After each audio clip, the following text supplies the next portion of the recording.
صبر اور برداشت کا فرق یہی ہے. برداشت اس اسٹیٹ کو کہتے ہیں جس میں ذہن میں اور دل میں چبھن موجود رہے اور آپ زبان پہ شکایت نہ لائیں.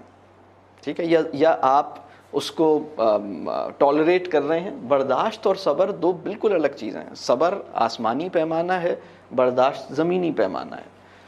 جسے ہم کہتے ہیں نا میرے صبر کا پیمانہ چھلک گیا, بھائی وہ برداشت کا پیمانہ تھا جو چھلک گیا ہے, اس لیے کہ وہ زمینی پیمانہ ہے.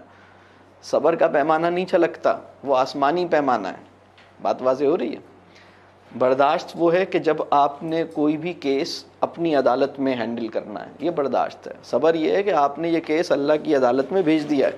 سپریم کورٹ میں بھیجنے کے بعد اب آپ لوکل لیول پہ تو نہیں کرتے نا ڈسکس, آپ کہتے ہیں میں نے سپریم کورٹ میں بھیج دیا, اب جو اللہ بہتر کرے میں وہ میرے لیے ایکسیپٹیبل ہے. بات واضح ہو رہی ہے. تو اور صبر اور برداشت میں بڑا فرق یہ ہے. صبر یہ ہے کہ آپ کی شکر کی کیپیسٹی امپروو کر جائے. اگر آپ حالت شکر میں بڑھ رہے ہیں تو یہ صبر ہے, اگر حالت شکر میں گھٹ رہے ہیں تو یہ برداشت ہے. اگر شکایت ناممکن ہو گئی ہے تو یہ صبر ہے, اگر شکایت کا امکان باقی ہے تو یہ برداشت ہے. بات واضح ہو رہی ہے. بہت جوہری فرق میں آپ کو بتا رہا ہوں.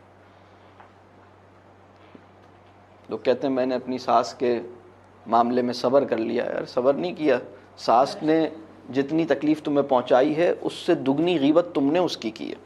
میں اکثر ایک بات کہتا ہوں کہ مظلوم جو ہے یا وکٹم جو ہے جوابی غیبت کر کے بعض اوقات زیادہ نقصان میں چلا جاتا ہے. کسی نے آپ سے زیادتی کی, آپ کو فائدہ ہو گیا اس دنیا میں, آپ نے کہا نہیں اتنا فائدہ نہیں چاہیے, تھوڑی سی غیبت کر کے اس فائدے کو کم کروں, اتنا سارا فائدہ اٹھا کے کیا کروں گا, مطلب تو پھر آپ نے تھوڑی بہت اس کی غیبت کی, اب آپ کا فائدہ کم ہو گیا. تھوڑی سی اور غیبت کر لی, اب فائدہ زیرو ہو گیا. تھوڑے دن تک اور غیبت کرتے رہے, اب الٹا لینے کے دینے پڑ گئے. ایسا ہوتا ہے یا نہیں ہوتا ہماری دنیا میں؟ ہم اپنے ساتھ زیادتی کرنے والے کی غیبت کو اپنا حق سمجھ کر ایک دو دفعہ نہیں کرتے بلکہ کرتے چلے جاتے ہیں. تو اگر یعنی خدا جو ہے وہ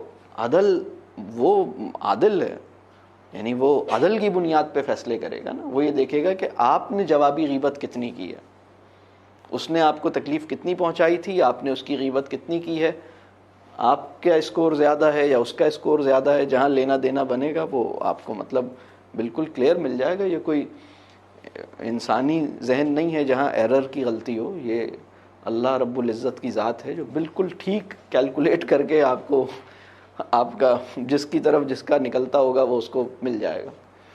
بات کلیئر ہو رہی ہے؟ کیا خیال؟